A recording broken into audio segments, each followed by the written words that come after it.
Hi everyone, this is the Big Lambo fan. It's been a while since I last had a vlog. I think the last vlog was December last year, which makes it 12 months since I've last done a vlog. So I'll fill you guys in quickly on what's happened since I last vlogged. Finished year 11, did very little homework for year 12, got about a bit less than halfway through year 12 and realised I wasn't getting anywhere with it because I was only passing 1 out of 5 subjects, and it was not the one you need to pass. You need to definitely pass English. All the rest are really optional subjects, but you have to pass all of them really. But English is the big important one to pass. And I wasn't passing my English class. The only one I was passing was PE, because I like PE. So I sat down, had a look at my options, and thought, what can I do instead? So I had a look around for motorsport stuff because, as the big Lambo fan, I'm a fan of car stuff, and so first I had a look at general motorsport mechanics, and I realised there's such a thing as motorsport mechanics, and so I found a TAFE course at Kangan, which my Kangan, or the Kangan Institute campus where I go to is in Docklands, which is 5 minutes walk from Southern Cross Station, which is nice and handy. And so I found the motorsport course. Originally applied at a place called Andy Goodall Training. Didn't get back to me, so that's alright.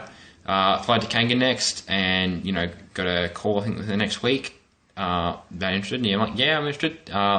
Fill me in on all this stuff, get me enrolled, and so I got enrolled in the course, and then I jumped out of year 12. I think I jumped out at the end of, it wasn't the end of term 2 holidays. No, I jumped out 2 weeks before the end of term 2 holidays, had 2 weeks of work with Dad, another 2 weeks of holiday, and started up TAFE. TAFE was good. TAFE is good. I finished my Cert 2 about a week ago, just after I uploaded the first video. And that was sort of a lot of basic motorsport knowledge, and made some friends there. Some of us are doing Cert 3 next year, some of us aren't, some of us are going elsewhere.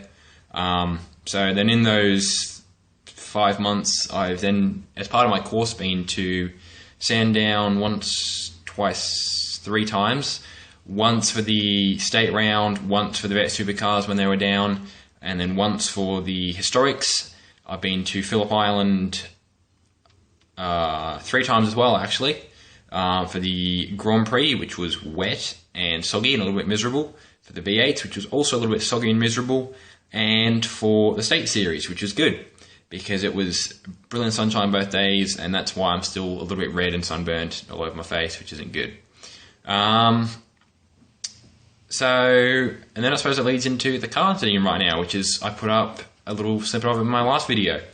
So basically this car that I'm in is called a Formula V. It's an open wheel race car. Sort of imagine it's slightly a bit bigger than a go-kart. It's kind of a bit like a go-kart in a way, but the other way to imagine it is like one of the big F1 cars, just a bit smaller, sort of like a baby F1 car, and with no wings and no slick tyres. These are proper groove tyres like you got in a regular car, so that you can use the same tyres in the wet and the dry.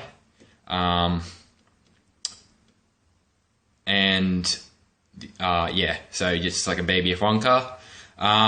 The engine isn't like an F1 car at all, not like a big fancy V10 or a V8 or a V6. I've got a little 1.6 litre 4-cylinder engine out of a Volkswagen Beetle. It's a flat 4, so sort of like what you'd get in a Herbie or a Combi. I've got one of those in the back, so it doesn't put out a whole lot of power. Only goes to 5.5, well, not only goes to 5,500 revs, diesels get lower, but only goes to about 5,500 revs. And it's quite noisy actually, especially with the straight exit exhaust we've got here. The one I've got at the moment doesn't have any U-bends to silence it, so it's just straight out the back, nice and noisy.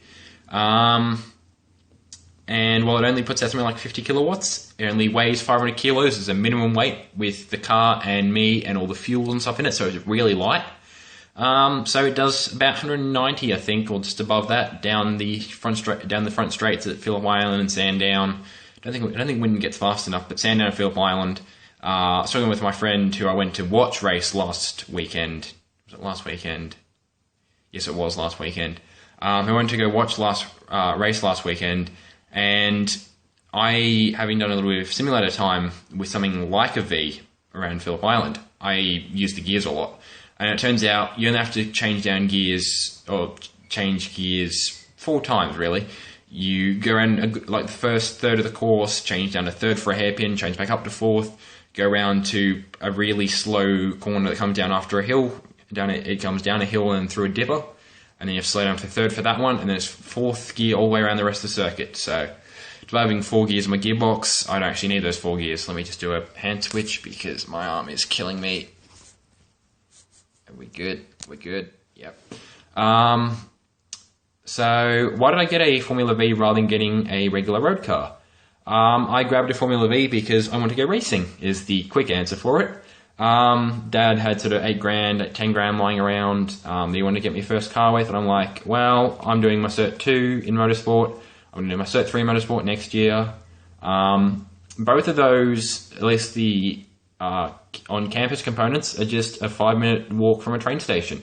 And my house, the new place we're at, which I'm in right now, is a 5-minute walk, or 5-10-minute walk from a train station, so it's brilliant. So I'm like, no, I don't really need a car yet, although I've now realised that having a car would still be important, so I'm going to look at saving up some money from my job and getting one for myself anyway, a bit cheaper than the $8,000. Get a little Daihatsu Mirror or something like that, small little box that just, what does the job of being a car? And so I decided I'm going to go racing. I think I might have mentioned it in one of my last vlogs, possibly not, but around the time of the last Christmas vlog, I was having a preliminary chat with a Formula Ford team. A Formula Ford is one of these, but a little bit bigger and quite a bit faster because it's got a 2-litre 4-cylinder out of a Ford Fiesta, which Ford Fiesta doesn't sound like great much, super speedy, or a Ford Focus, but because the car weighs about the same as this thing, it only weighs a little bit heavier, it goes much quicker, and it's much more of a handful to drive. So I was having a chat with one of the Formula Ford teams, and unfortunately money was one issue. Money is an issue with all forms of motorsport, but the other issue was last year I was starting year 12. So Dad put that down as a priority, and not that I didn't really want to at the time. I still had a bit of hope at the end of year 11 I was actually going to pass year 12. That kind of faded pretty quickly, but still I hope I was going to pass year 12, so that was the priority. But so I've picked up this V for $8,000, which was really good. Only a couple small niggles with it. There's quite a few small niggles. But if you can kind of see behind me, the roll hoop, I've got about that much clearance to the roll hoop. And I should really have, where I am now, I'm actually good.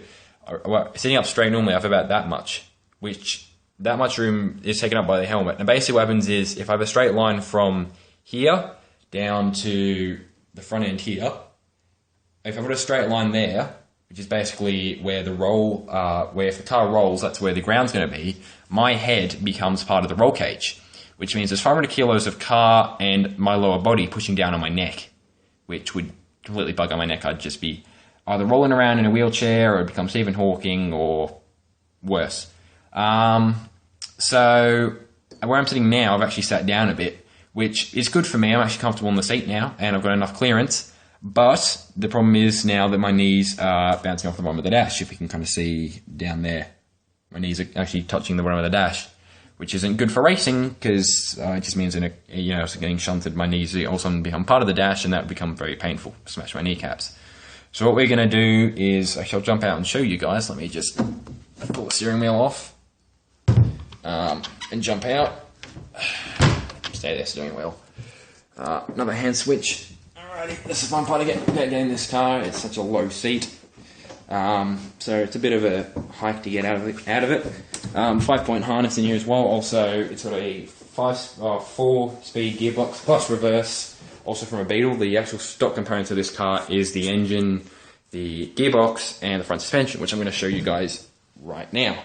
So down here.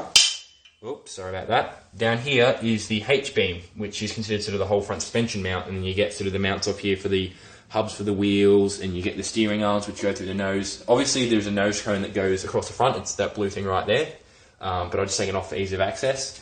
But all the way down in here, which you might be able to see, is my pedals, and we're moving them forward about 25 mil, I think, something like that, maybe a bit more, but somewhere around there when I move them forward towards the nose of the car, which means that my knees drop well, they're on an angle sort of like that, and they're going to go down to an angle something like that, which basically means that my knees are no longer up against the bottom of the dash, which means I'm actually comfortable in the car, which is a priority.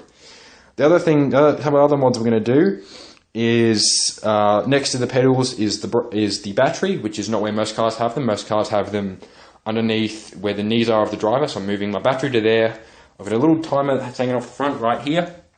I've got a Dorian, and that basically just counts my laps across the thing and basically communicates with the timer that each of the racetracks uses to know that I've gone across the finish, I've gone across the start line, start a new lap time, count that previous lap time, make sure I'm doing everything properly. Going to move that inboard to where the battery sits, so it's not hanging out the front here, being sort of risky, and it's mounted a bit more securely because at the moment it's zip tied on, taped on. Although one of my other friends has got hers just straight up zip tied on, so bit of budget motor racing this stuff. So that's the big problems I'm going to change with it. Also from last time, it's now, let me turn it down, you can kind of see. I've taken all the stickers off of it. The last guy had his company stickers on it, but obviously I'm not using his company for sponsorship or anything, so I don't need them on. But yeah, the first, I think thinking about it actually feels scary. We're only about, we're in early December. I think the first round somewhere in like March or April, so at minimum I've got 4, 8, 12, probably about 14, 15 weeks till I get to race it, which would be very good, very exciting. So it'd be good to get to race it. And so this is sort of, and the big thing with this car as well, which I should probably say, channel is going to have a bit of a rebranding over the next couple of months, because I feel as a racing driver I should be able to sort of advertise what I'm doing, like I'm doing right now with this vlog. So I've got a Facebook page set up, which I'll link to in the comments, which is just called Rhodey's Racing. Rhodey as in, if you know Marvel stuff, Rhodey as in the guy who plays Iron Man, Rhodey because Ben Rhodes, that's why I've used that. So Rhodey's Racing, I set up a Twitter account, which I haven't got anything properly done with it yet, but that'll come up at some point as well. And then this channel's going to be rebranded as sort of Rhodey's Racing, but there'll still be the Big Lambo Fan stuff coming out. There'll be a difference. You'll know when you're seeing the Big Lambo Fan content. When you're seeing Rhodey's Racing content, it'll be in the title of the video for a start. And you'll get this sort of casual, very unprepared me as the Big Lambo Fan. And as Rhodey's Racing, there'll be I'll be wearing something a bit flashier than my Flint Cole Achievement Hunter shirt. I'll be in something perfectly better lit than a garage. I'll sort of make a nicer quality video. Not that I'm trying to go fancy or anything. It just looks nicer to be organised as a racing driver, because you're going to have sponsors that might come on and see the channel and will go, oh, this guy's really organised, that's good. We have race teams that will come on because Formula V, I'm looking at racing this car at least for the next year. My ideal is at the end of next year, sit down, figure out whether I'm better in doing my Cert 3 and continuing on with that pathway, or if it's okay to put that on hold and then go racing. If it's okay to put it on hold and go racing, then I'm going to look at getting a new car, because nothing wrong with this car. The engine and gearbox are fine. The only problem is basically the chassis and the body is from the 1980s, which means the aero on it, there's not like any downforce, but just drag. This car's got a really fat body, and so it just means that you get extra drag from it. Which means when I pull out a slipstreaming, which is a big thing they do in the race series, when I pull out a slipstreaming down a straight, I'm just going to feel like I hit a brick wall, because there's going to be no speed. So I'm looking at upgrading this car possibly at the end of next year, possibly the end of the year after, to one of the newer models, and then hopefully having a serious push. Next year's going to be a learning year.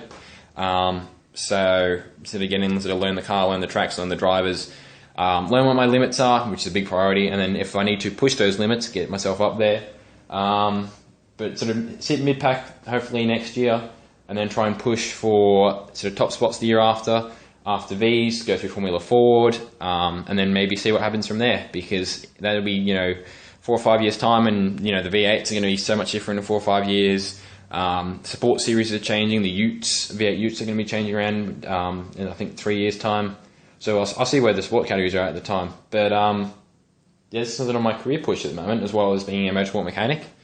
So yeah, there'll be sort of channel rebranding associated with this. I've I've got a link in, yeah, so I'll link in the description my Facebook page, put my Twitter page in, and nothing much is happening with that yet. That's just set up as a pretty much empty shell, which once I've sort of got more happening with the Facebook, I'll start bringing in a bit of Twitter as well for different uses. So yeah, this has been a Big Lambo Fan video.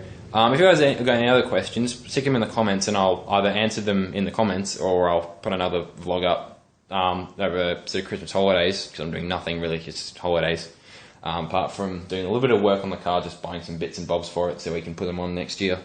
But if you've got any other questions about it, pop them in the comments, or you can put them on the Facebook page. I'll answer them for you. I'm going to have a chat about it. I'm still learning bits about it, so we can learn together. So yeah, this has been the Big Lambo Fan. If you haven't already, subscription would be great, so you can see some more of this coming. If you like the video, drop a like on it. As I said, comment if you've got a question, or just comment if you like it, I suppose. So yeah, I'll see you guys probably next vlog. Yeah, as I said, if there's any other questions, I'll put them in the next vlog, which will probably be sort of Christmas holidays. Otherwise, there might be some more videos about the car or something. But yeah, this has been the Big Lambo Fan. See you guys later.